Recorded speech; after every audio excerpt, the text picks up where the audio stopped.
Welcome back. It's Word Balloon, the comic book conversation show. John Suttress here. I am so happy to welcome Katie Cook to Word Balloon again. It's been years since you've been on, and it's so funny, Katie. Every time in the pre-COVID months and years, every time I try to come to your table, massive line, so I never get to talk to you. So it's good to see you, and it's good to finally talk to you. How you been?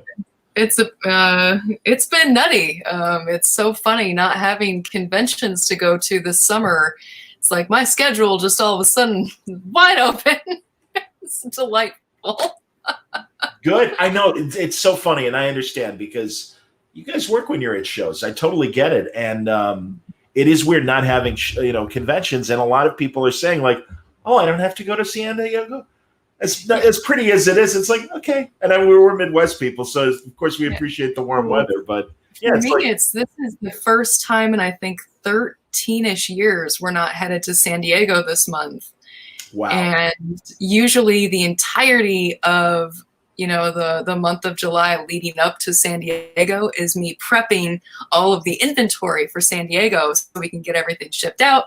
And it was one of those moments that, especially like, the 4th of July, I was sitting there like having a barbecue with my kids, and it was like, I'm not inside packing books up in boxes. I don't know what to do. This is my normal 4th of July. I'm like, oh no, I have to get the pallet ready to send out to San Diego. I shouldn't be out here. Jesus. Well, we got a lot to talk about, but a couple things.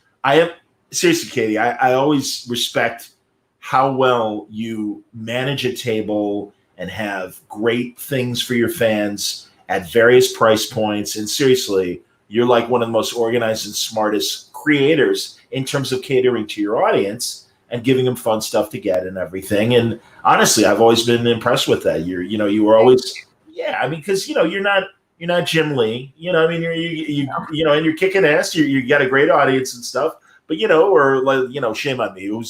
Who's a woman artist comparable to a Jim Lee? You'll forgive me, or like a signature. Nicola Scott, who I just had on, or somebody like that. But that's the thing. No, and then seriously, it's like, I mean, God, this was years ago, back in Fort Wayne, Indiana, one of those shows. I remember moderating a panel with you, and I'm like, man, you are like really good at maximizing your output of stuff that your audience, loves, and you generate a nice income. Yeah, and so much of my audience is kids. It's a lot of the licenses that I work with are children's licenses, and I get the opportunity that, yes, I work on stuff that's for adults as well, but I get the fandom from almost every age group. I get people that are really like the babies that are just getting into comics, and then I get teenagers now with the webcomic stuff, and then I have adults from various licenses that I work on, because I've gotten a chance to dip my toes into stuff for Marvel. I've gotten to write Spider-Man. I've gotten to write, I've written the Avengers.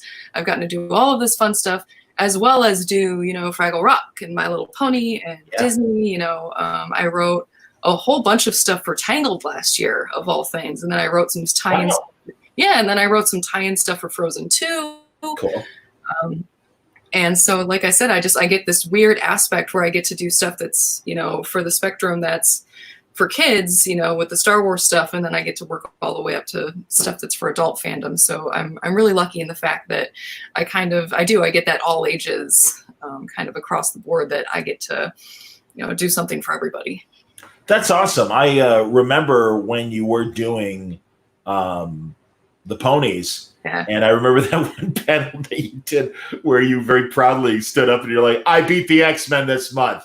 That's all you need to know. And it's like, yeah, you did. Way to go, Katie. Yeah, so that's great. Now you are playing in the Marvel Universe, and you're doing the all ages Marvel stuff for IDW. It's so funny.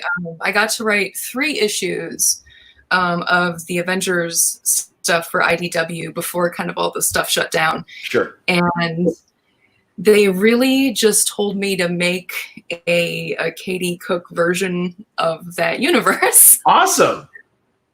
I really don't think they knew what they were getting into, because there's one issue in particular that it's the second one that's coming out. The first one's already come out, and then everything else is kind of on a little delay. Sure. But it's Captain America goes to an elementary school for kind of a career day thing. And he's, in charge of telling a bunch of elementary schoolers about safety and all this other stuff. And the main villain of the story is Paste Pot Pete. Fantastic. And not Trapster. He's Paste Pot Pete. Outstanding. Yeah. OG. Yes, and he is actually a teacher at the elementary school because he was such a terrible criminal. And he decides that when he sees Captain America, he's going to go get himself one last hurrah.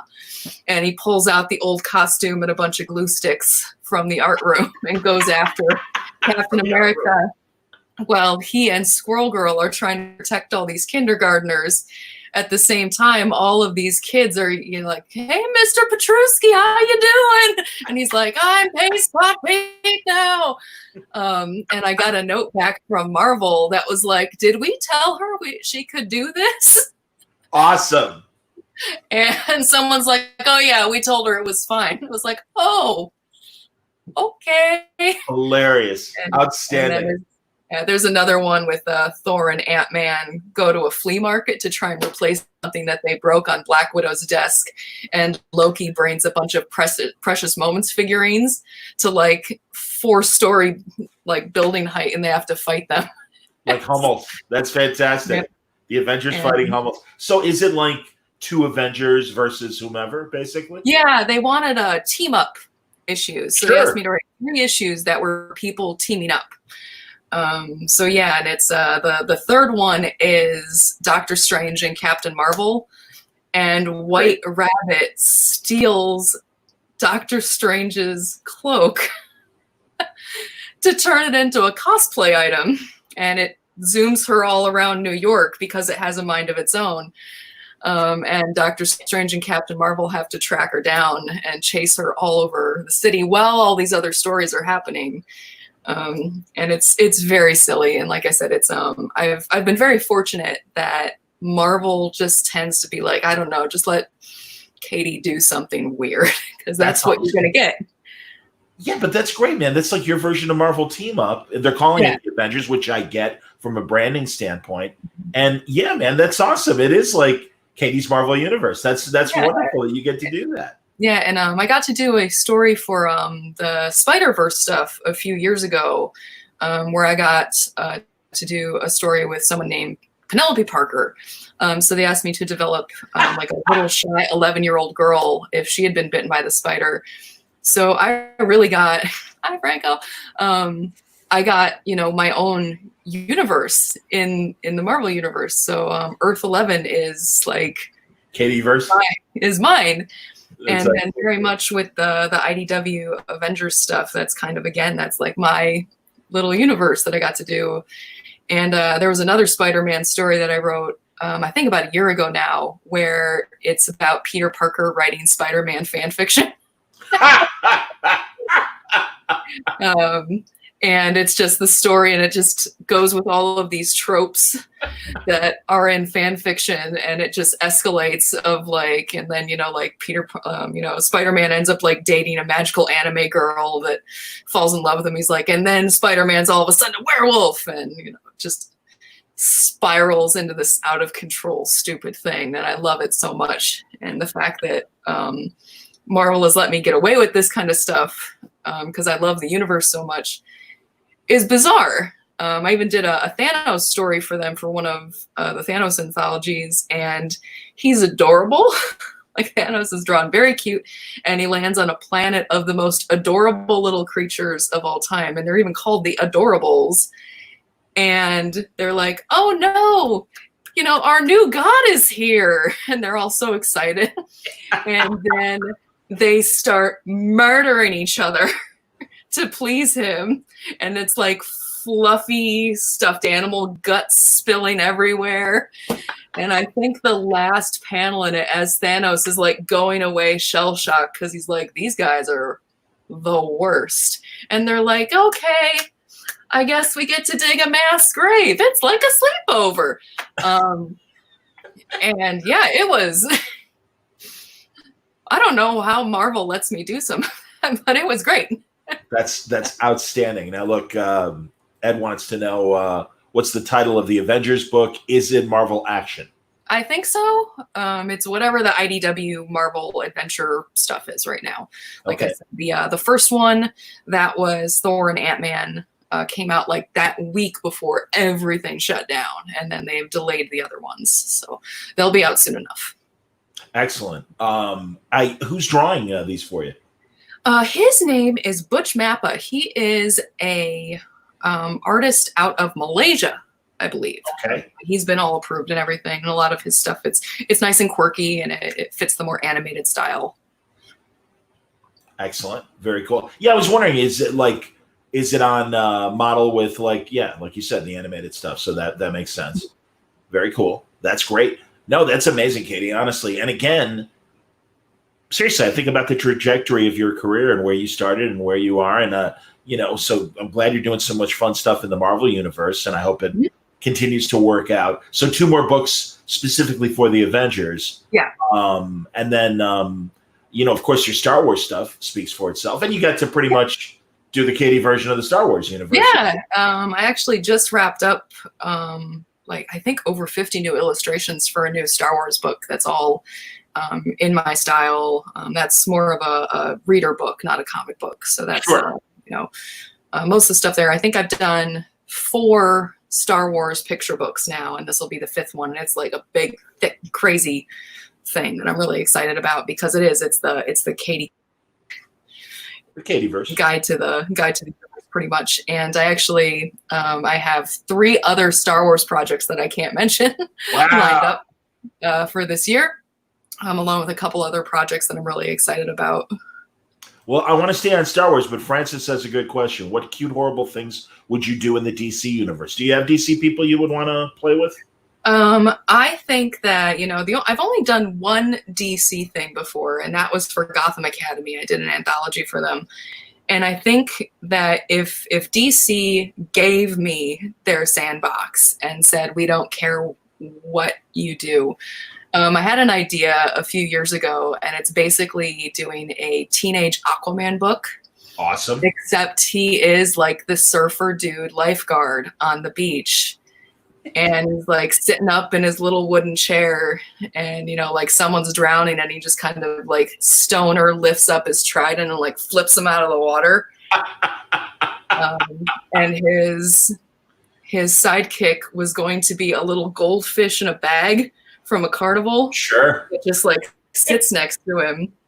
And I did a sample cartoon of it when I was trying to be like, this is my Aquaman. And it's him eating sushi in front of this fish. And he's like, what? It's chicken. And the fish is like, what is wrong with you? You're an idiot.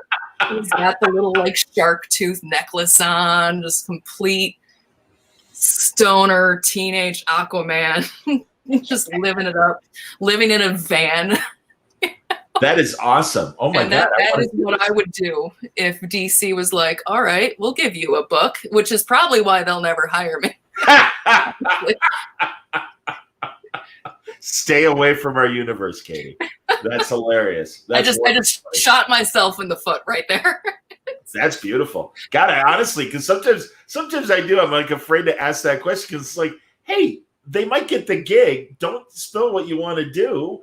Let us read the story. No, I'm going to put it out there. That is exactly what I would do for the DC universe. Spicoli Aquaman, basically. Yes. Very nice. Yeah. That's Perfect. Awesome. Excellent. Katie, when you did the Star Wars conventions and Celebration, mm-hmm.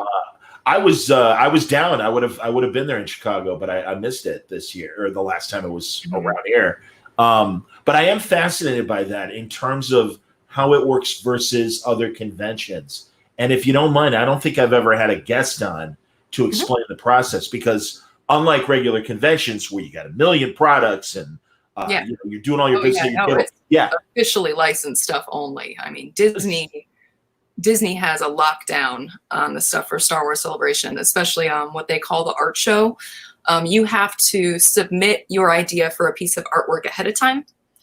And then it is either approved or denied by Disney and Lucasfilm. And then if it is approved, you can get a spot in their artist's alley. And then you are approved to sell this one poster that you can make upward. You only have one product that you can sell. Yeah, I mean, you can bring some other stuff, but I mean, Disney will get a cut of it because you're set up in their space.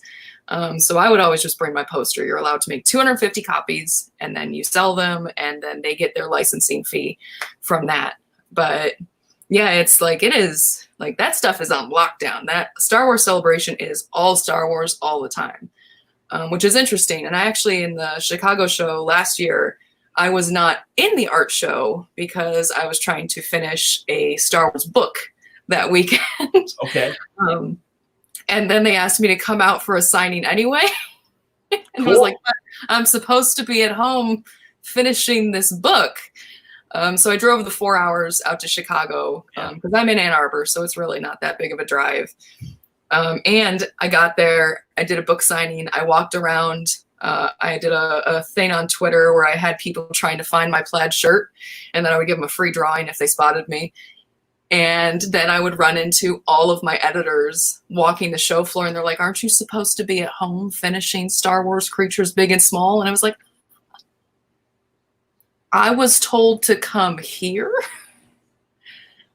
So there's a miscommunication somewhere in the line because you're telling me to go home, whereas someone else is telling me I have to be at that table in 2 hours. So someone's got to make up their mind. Wow.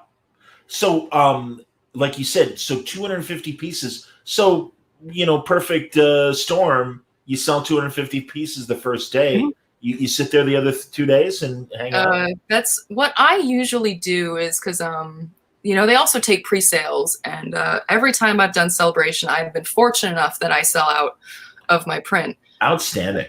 Yeah. That's great. I sign all of them to eBay. But I bring a big watercolor piece to work on. And that way I can do live painting in front of everybody because at normal shows, like all the Reed Pop stuff in San Diego, anybody that is familiar with my work, you would see I just do the little itty bitty watercolor cards on demand. So no one really gets to see me work on something a lot larger. And I mean, like the stuff that I do for the Disney parks, for the Wonderground Gallery, those are all big watercolors. It's stuff that people don't get to see me work on because I'm always in my basement at that table that's behind me. Oh, nice.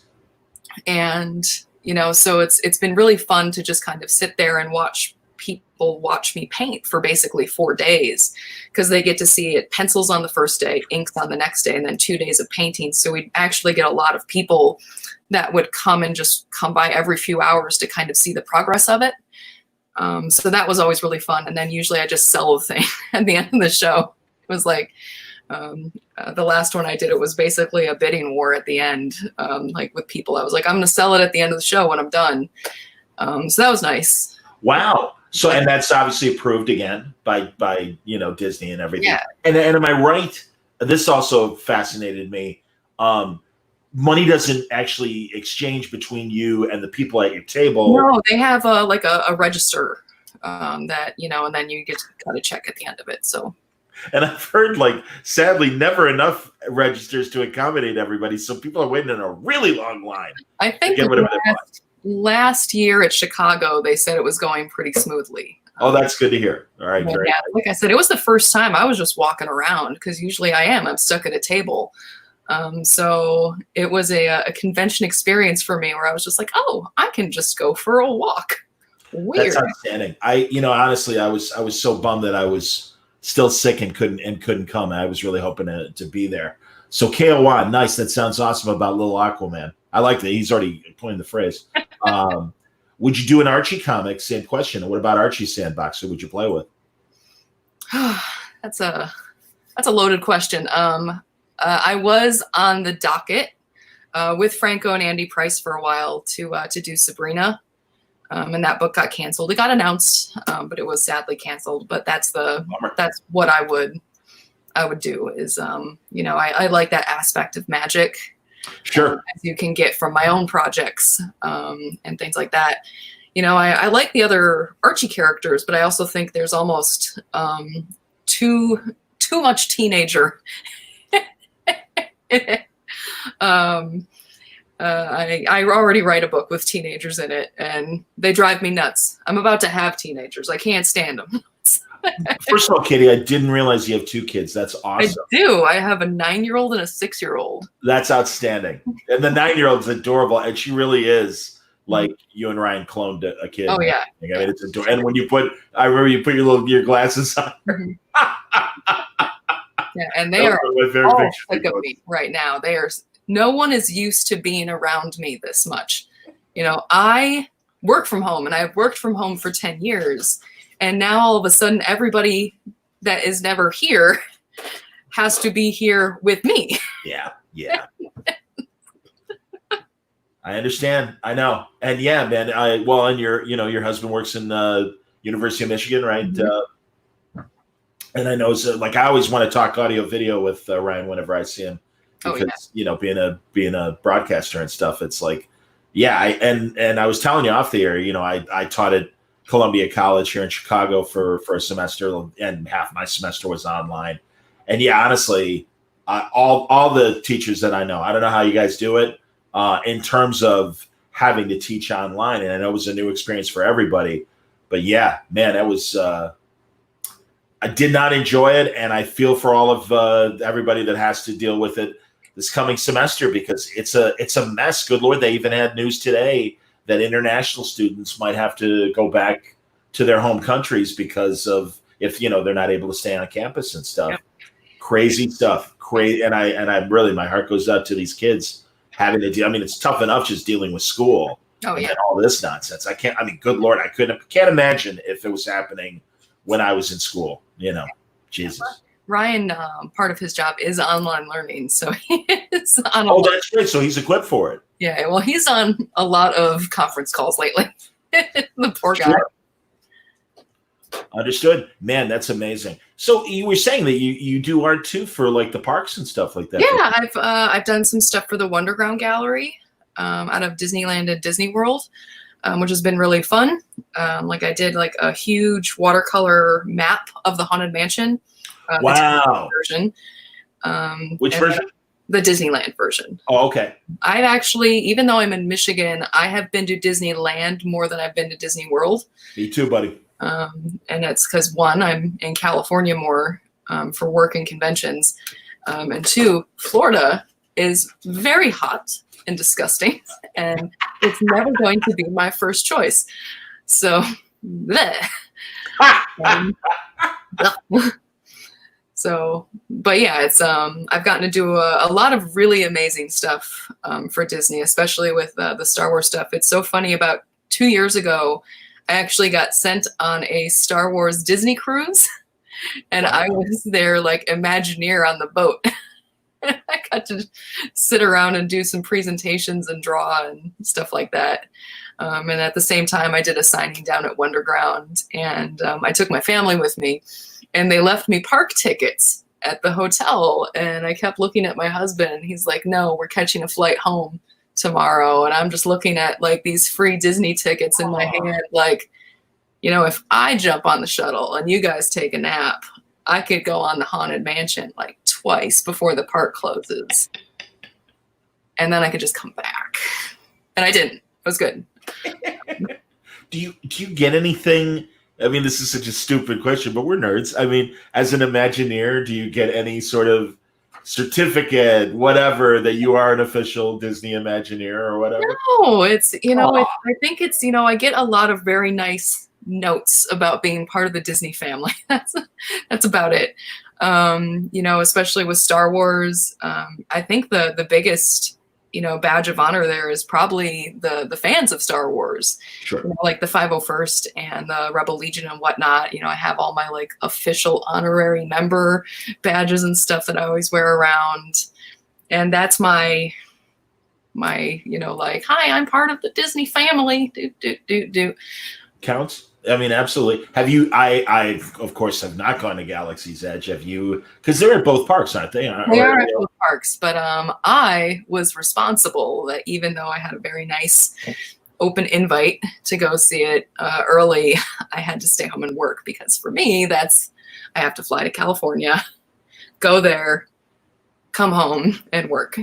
Sure. It was not in the cards for a lot of what my schedule is now, since I'm trying to do something that's more creator-owned focus, and I have to make my own schedule. Well, you mentioned you're doing teenage stories, and I want to talk about Are you talking about Nothing Special, the webtoons thing? Awesome, because I have images from Nothing Special, and honestly, I think I'm trying to think of all the webtoon people I've had a chance to talk to. It isn't many. But I've got a couple random panels here that I can pop up like that. Oh, that's from the early days. It is early. It is absolutely early, yes. And then I've got this one I want to say from chapter 9. So tell us about Nothing Special. What is the premise of Nothing Special? Well, it's like I said, it's teenagers. It's a young adult story that's magical adventure, and it's about you know, a teenage girl named Callie that in the first season is what Webtoon calls them. It's the first book. Kind of goes on an adventure into this very Miyazaki-esque magical world that she's already part of and knows about. And she drags along a new friend that is not familiar with the world at all, and basically goes on an adventure to find her missing father. Okay. And, you know, meets a lot of different things along the way and finds out what kind of magic she has and all of this other stuff. Like I said, it's so funny. The first season, I feel the first few chapters are so rough because I was not drawing on a regular basis when I started Nothing Special, because I had been basically the writer for My Little Pony and a bunch of other stuff for 5 years. And it's like nobody wanted me to draw anything. Wow. They wanted me to be the writer on all these licenses. So it's like I jumped back into drawing comics, and the very first chapters all feel like a regular comic book page of just panel, panel, panel, panel. But Webtoon is really interesting. And later on, I really played along because it's a scroll. You know, yes. You read it on your phone, you read it on your tablet by doing this. So I really started playing around with these big long panels around the end of the first book and then the start of the second book. And, you know, so some of these things are like 60 inches long in the file on my computer because they're meant to be this very weird, zigzaggy, crazy thing.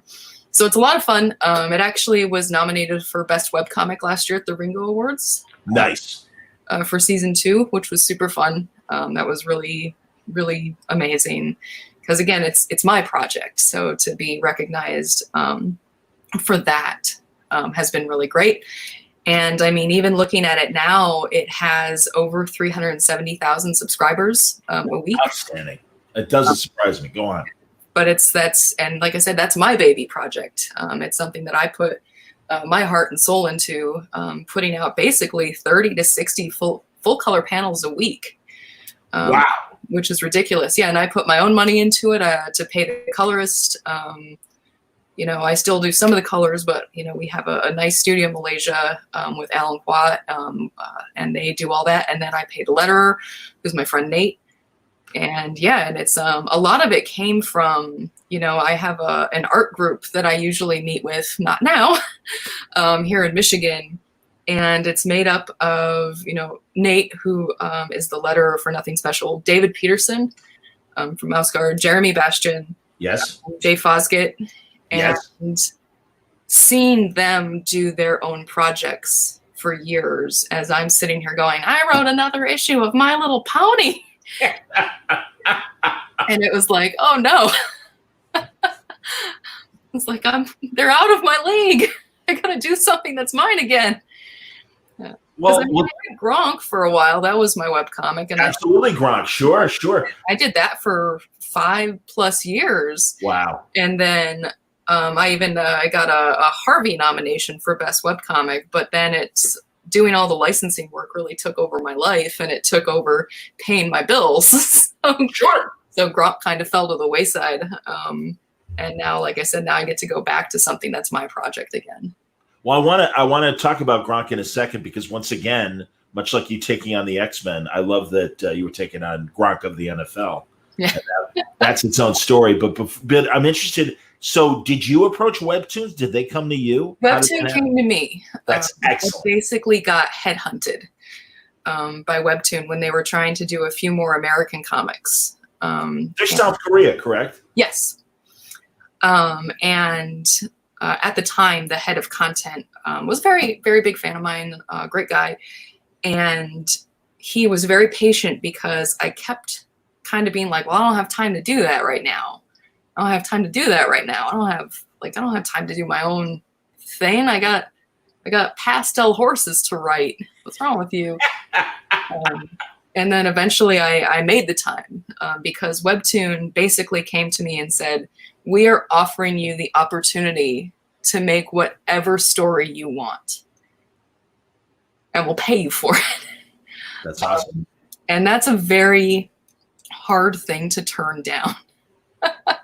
Especially when I was getting really burnt out on My Little Pony. The fandom can be a little toxic. That's so shocking. I'll talk about that with you in a second, but yeah. But I was just kind of like, there's only so many stories I can tell with some of these characters. Sure.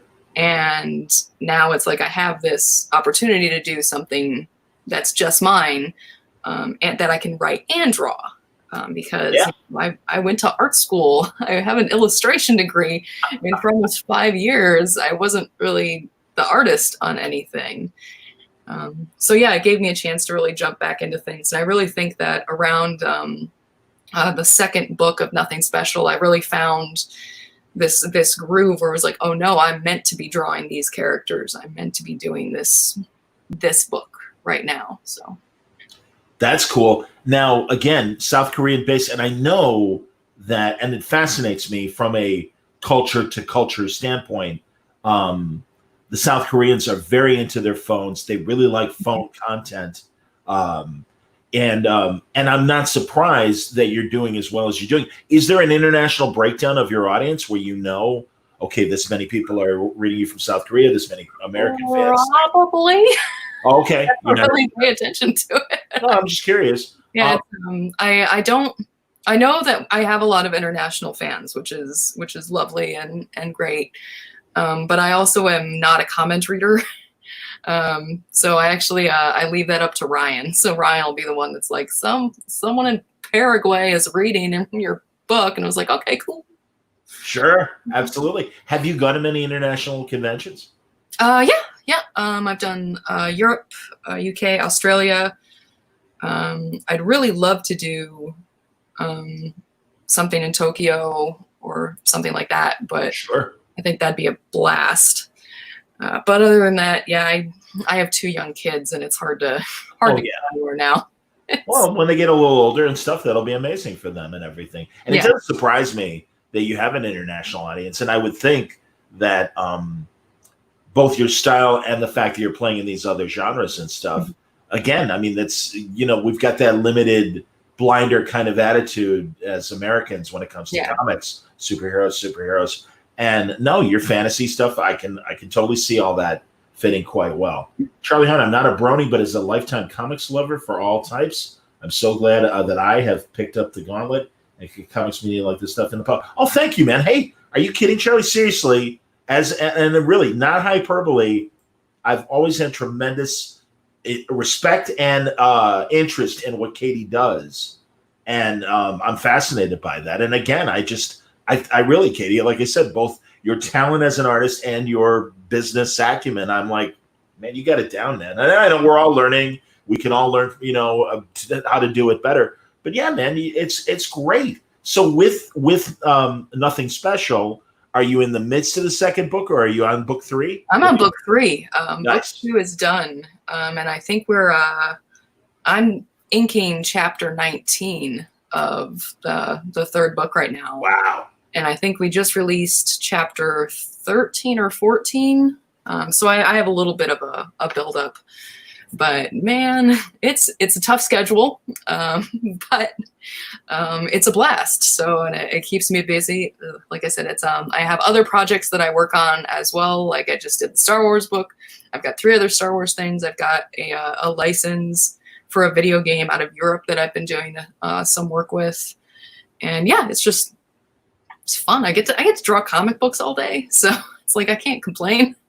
Living the life. Well done. And Webtoon, seriously, for Americans that don't already know, it's one of the best, like, cool, free things that you can just jump on. And it has, webcomics are already their own huge thing. Sure. If anyone's interested, the year, I think it was 2018, I gave the keynote at the Ringo Awards, and it was about the resurgence of webcomics as a mainstream media instead of being an indie kind of darling thing. So I talked for about half an hour on that topic specifically. It's something very near and dear to my heart. And Webtoon has like 5 million US subscribers. It might even be more than that at this point, because that was at New York Comic Con last year. Wow. And that's just, like the US, which is one of its smaller audiences. And most of their readership is young women. And that's a huge, defining factor of the future of comics. When people look at how popular manga is and how popular webcomics are, when you look at that audience, and that it doesn't just have to be that superhero genre, that there's so many other things out there and kids read them. I mean, look at, I have a 9-year-old daughter, and she has gone through almost every book in my office, all of my graphic novels, all my comic books. And then I'm sitting there in Barnes and Noble, like loading up, going, what have you not read yet? Oh my God. So I just basically threw my iPad at her. Was like, I can't afford to buy you like 5 new books a week. It was like, read some web comics. And she has her own, her pull list is online, she has all of her favorites that she is subscribed to and all of this other stuff. And that's fascinating to me, because it's a new generation of, she's not interested in going out and getting the floppy each week. She's like, well, I gotta read my thing right now. I've gotta, like, she's like sitting there basically with morning coffee, like, oh, this one updated today. Oh. When you're doing the webtoons and you're mapping it out vertically, is it harder to figure out story pacing? Or, I mean, obviously it's not page design, it's more fun. It's more fun. The pacing, because I get to think of weird transition art between panels, and like, I want to create something that leads from this panel to this panel, but I want something like flowy and swoopy to lead into this thing. So I spend hours on artwork that will never be seen if it goes into a print version. Okay. Because it doesn't need it, there's in the end, like the big climax of book 2, there's all of these weird drippy effects from kind of the main bad guy that I spent hours on. And then I sat there when I was all done, and it was like, that's not going to go in a book. Great. I just spent 4 hours on all this. Wow. And no one's ever going to see it in print. You're not going to put it in like his bonus material or I could, or use it in like end sheets or something like that. Yeah. That's future Katie's problem. Ah, It's not current current Katie's problem. I understand. So have they been collected yet or no?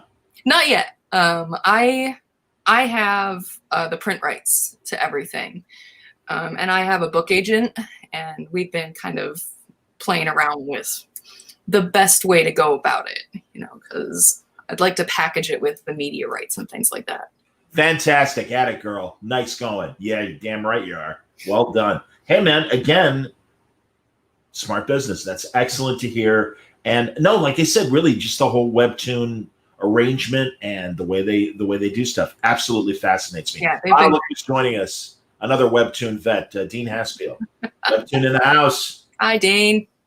When asked what I do, I sometimes say my comic is in your pocket or on your phone for free. I know. And yeah, Dean is another cartoonist that, yeah, when he was one of the first people that I talked to about webtoons back in the day. Absolutely. And again, a guy that, does his own thing, but also every now and then will dip into the mainstream, which really isn't mainstream, because again, comparing your audiences to the tens of thousands that are necessarily reading what's in the shops on Wednesdays and stuff, it's eye-opening, and it's excellent for people like yourself and Dean and a few others that I know that have been doing it. But no, I honestly, the whole webtoon thing absolutely fascinates me. It is free, which is great. Yeah. And just like you said, so much content, and so much content by people we love in the business, and then also internationally as well. Yeah. So really, and all genres, I mean, everything. It really, I mean, it doesn't surprise me there's 5 million users and people that go to the shops and stuff, especially right now during COVID, and now that Diamond has come out of it and the stores are somewhat getting back to normal. Those 3 months were fascinating to me. And people were doing stuff through Panel Syndicate and some of these other online things that aren't traditional, stores to put your stuff in. It's amazing to me. So yeah, I think that's great. So tell me about Kronk and the NFL. Gronk, pardon me. Yeah. Kronk, I'm a boxing guy. Kronk is, you might know, the Detroit gym where all the great champions came from Michigan was Kronk. Tell me about Gronk in the NFL. Well, Gronk was my first webcomic for people that aren't familiar with it. And it was called Gronk, A Monster Story. And it was back during the Deflate Gate stuff. I am not a football person. Don't tell my brother.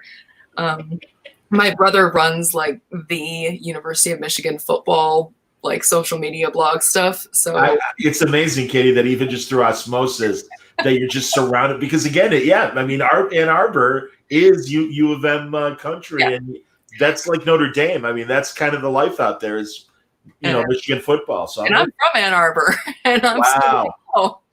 Football, yay! I'm glad you guys like a thing. But yeah, it's but the whole thing with them like deflating the football, and that apparently is bad. So they wouldn't let any of the players be interviewed on the NFL Network before the Super Bowl. Right. So they were scrambling for content before the Super Bowl because they weren't allowed to interview any of these football players. So I got the weirdest phone call from this guy, and he's like, "Hi, I'm so-and-so. I'm a producer for the NFL Network, and I'm trying to put together a segment on other things with the name Gronk."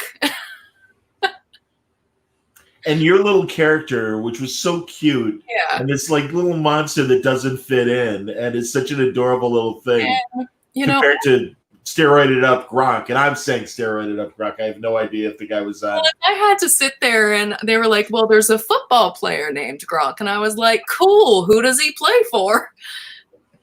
And they're like, "The Patriots." I was like, "Cool. What city are they from?" But they were like, "So we're scrambling. Can we come to your house in 2 days and film you talking about this little character and maybe get you drawing something?" And I was like, "Okay." And then my husband came home, and I was like, "So the NFL Network's coming to the house in a couple days." And he was like, what? Sure.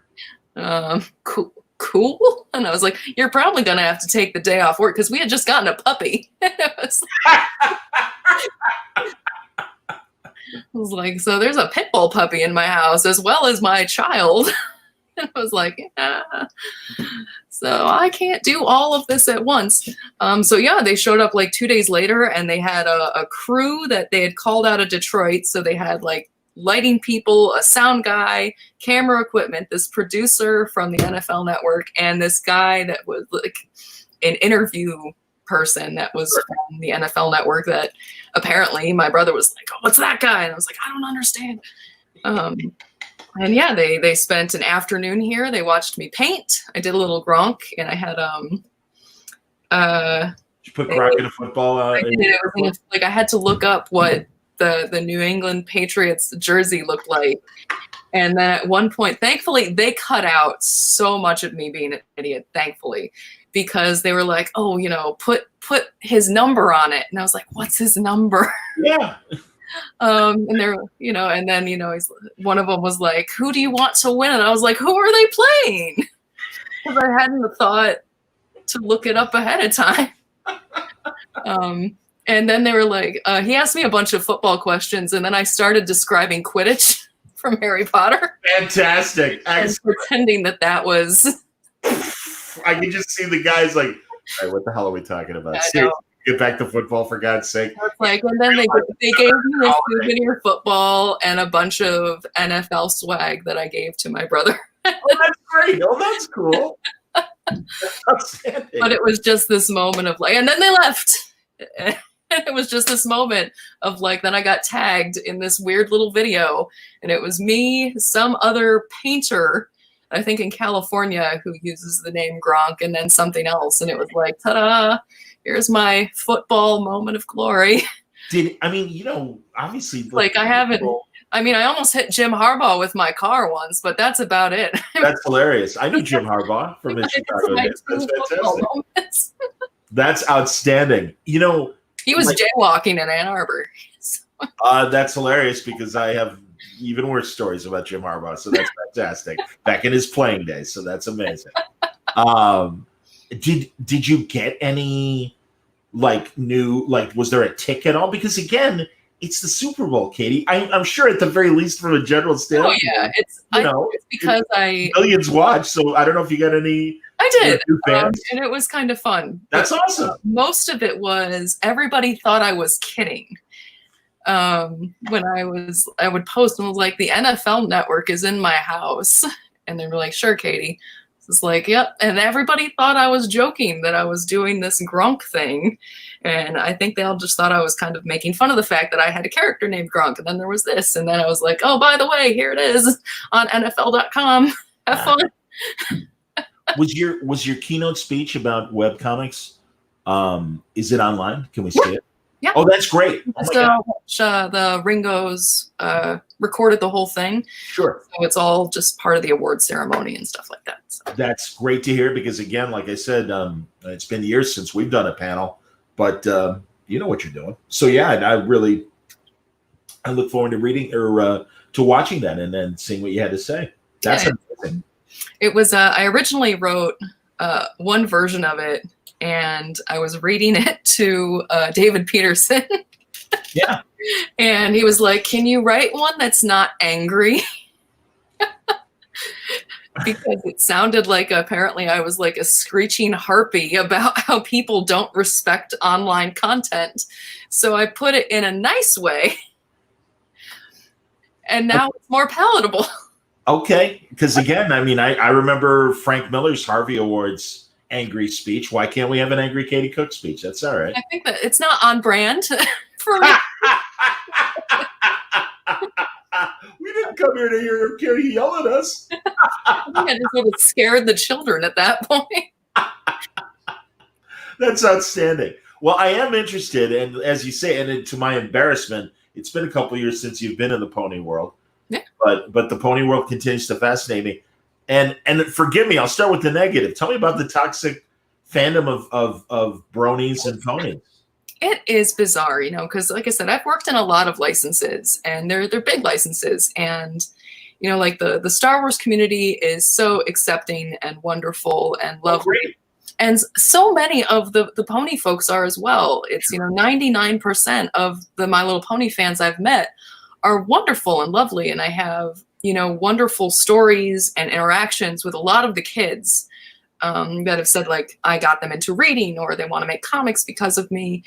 But you don't remember the 99%. You remember the 1% that were terrifying. I got an email once that was a death threat. Jesus. About how I treat Rainbow Dash. Hilarious. And it was like, oh, I'm going to forward this on to the editor just in case I disappear at one point. And then it's just the vitriol online of, you know, some of these people are very protective of certain characters. So I would get a lot of Twitter interactions that were very unkind.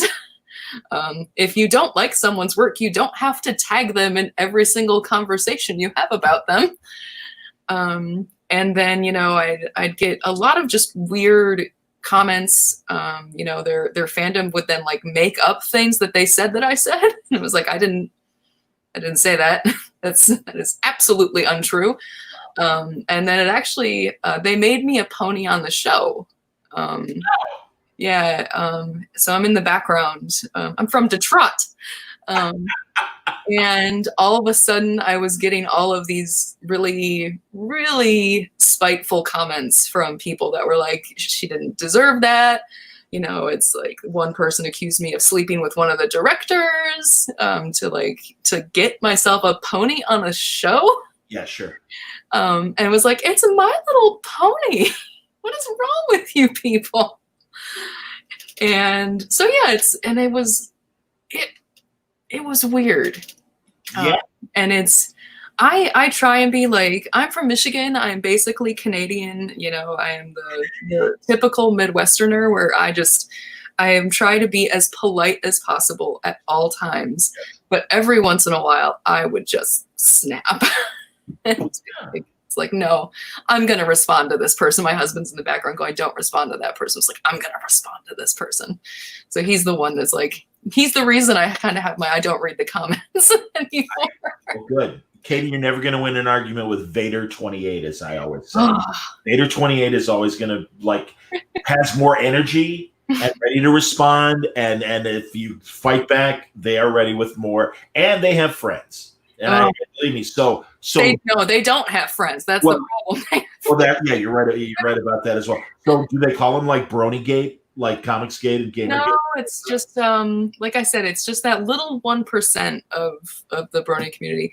But I did get, you know, there were people that were just way too attached to the ponies. I had the first pony convention that I did was in Brooklyn. Okay. And it was right after in My Little Pony, after a certain season, Twilight Sparkle, she's the lead, ascends to become a princess. Okay. So she gets wings and now she's a princess. And this guy came up to me at this show and he was like, are you going to keep her just a normal unicorn in the comics? And I was like, actually, no, we've already discussed everything with Hasbro and moving forward, she's going to be like this, because I knew about it months in advance so I could write it so it all ties in. And this guy burst into tears. And he's like, you don't understand. If she stays a princess, she's out of my league. And then he like starts bawling. And I'm sitting here like, there. And Andy Price, who was the artist on all my pony stuff, is like dying next to me. He is just like trying to keep it together. And he's like, do you know who I could write to tell them how I feel about this? It was like, let me give you my editor's email. He would love this email in particular. I cannot wait to hear about you. Tell him that I sent you. Wow. You know, Katie, honestly, there are comic fans, as you obviously know, that this is as Casada always says, you know, they treat the creators like the 2-dimensional characters, and they treat the comic book people like 3-dimensional characters. Oh, that's a great way of putting it. Yeah. I mean, I what can you say? And again, it takes all kinds, I guess. But yeah, that's sad and but amazing and a great story. And I'm glad that you're out the other end of it and everything. So there's that. Tell me about vetting between like Hasbro, Marvel, and Star Wars, the Lucas people. Like, there was, when we first started the pony stuff, I got contacted to do it based on really a tweet. My brother, who has a daughter of his own, had told me, he was like, the new pony show isn't that bad. So I watched it and I tweeted, hey, the new pony show isn't that bad. It had a Benny Hill gag in it. That's fun. That's good for you, ponies. And I got an email basically a couple days later that was like, hey, we're going to do just a short run of ponies, just to do the license. Do you want to write it? And I was like, okay, sure. At that point, I don't think I'd written a full issue of a comic book except for Fraggle Rock. Okay. Everything else I'd done up till that point was all like gag strips or, just a few pages. Sure. And, they're offering me a 4-issue deal for My Little Pony. And I really think that IDW expected that 4-issue run was going to be it, and that they could then just put it in a trade, put it on a shelf, and that's it. I don't think they expected it to sell well. They thought it was going to be a book for girls, and then they did not really think about the fact that they had put myself and one of my best friends, Andy Price, on a book together, and we proceeded to make it weird. I don't think anybody at Hasbro read it at all. Like, I don't even know if Bobby read it, the editor. I hope he did. But, it's a weird adventure with kidnapping and like references to Stephen King and, all of these bizarre things happening in these 4 issues. And, like I kill a weird cat creature and we just say it went to go live on a farm upstate. And, there's filly napping. There's a lot of things that filly napping. Was like nobody should have approved for a book that was for that age set. But we were really trying to, I tell everybody, I tried to make it an all ages book. There's that baseline for kids in it. And then there's the adult, fandom that will appreciate it. Was the Tom Selleck pony in that original? I think he is. Okay. Yes. Andy Price will put Tom Selleck in anything.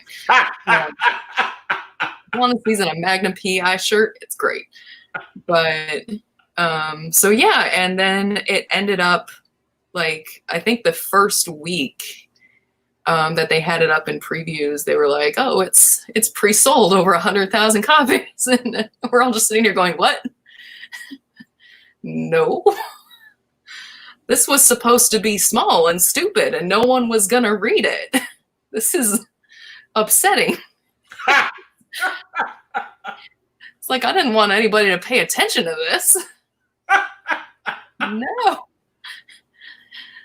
But the rest on that is history. I mean, after that, I think they started paying more attention to what I was doing, which is upsetting.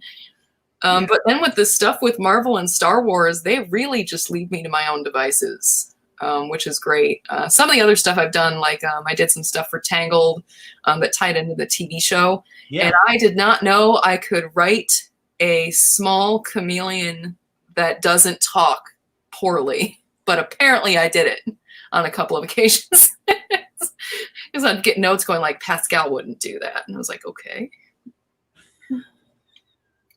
Sorry. Same thing with, I did some stuff for Frozen 2 when Anna and Elsa were kids, and they are very strict about how they can interact with the world around them. So I had lots of rewrites, which were not as fun. But yeah, it's I think the Star Wars book that I just did, after turning in, like I said, 50 new illustrations, I think we had one change out of the whole thing, which for a Disney book, that's insane. That's wonderful, buddy. That's amazing. Yeah. So you've got announcements coming up later this year. Yeah. So that's cool. And nothing special on Webtoons midway through book 3. So you've got 2.5 books to read for free over there at Webtoons. It's a lot. It's a lot. No, that's amazing. And honestly, reading a couple chapters, I'm like, I mean, I noticed how the page count. I'm like, wow, this is great. This is really that stuff. Yeah, I don't sleep. I was gonna say, man, good luck. Seriously, congratulations on keeping the crazy schedule and stuff. Between this and my Animal Crossing Island, I don't have anything else going on. What is Animal Crossing Island? What?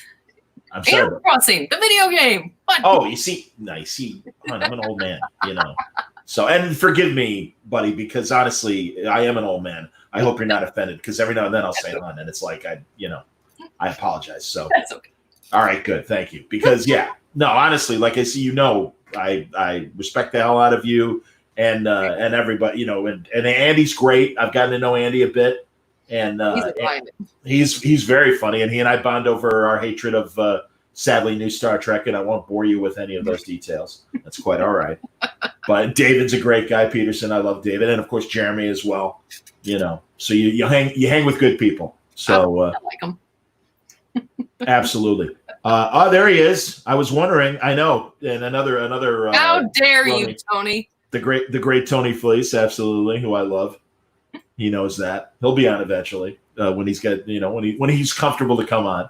But Katie, well done. Seriously, I'm so happy for you, and I'm so glad that it's all working as well as it is. Everything's coming up Millhouse. Damn straight, absolutely. So nothing special on Webtoons and new Star Wars and also Marvel Avengers more in the pipeline. You've teased us with the plots for the upcoming stuff. But congratulations, Katie. Seriously, great stuff and well done. And I'm absolutely gonna search YouTube for the Ringo speech about things, because you know what you're talking about, and that's one of the reasons why I wanted to talk to you again on Word Balloon. Stay in touch. I'm sure when new announcements and new books come out, I will find an excuse to talk to you again. Perfect. And I thank you for your time tonight. Hang on just for a second, because I do want to talk to you about something off the air for a second. Okay. Thanks, buddy. Excellent. And Katie Cook, ladies and gentlemen, great to see her. And thank you for watching today on Word Balloon Live. It's going to be a busy week in the best possible way. We're talking to James Tynion IV on tomorrow night. So that'll be great. We'll catch up on Batman and Punchline and everything that's going on in Batman.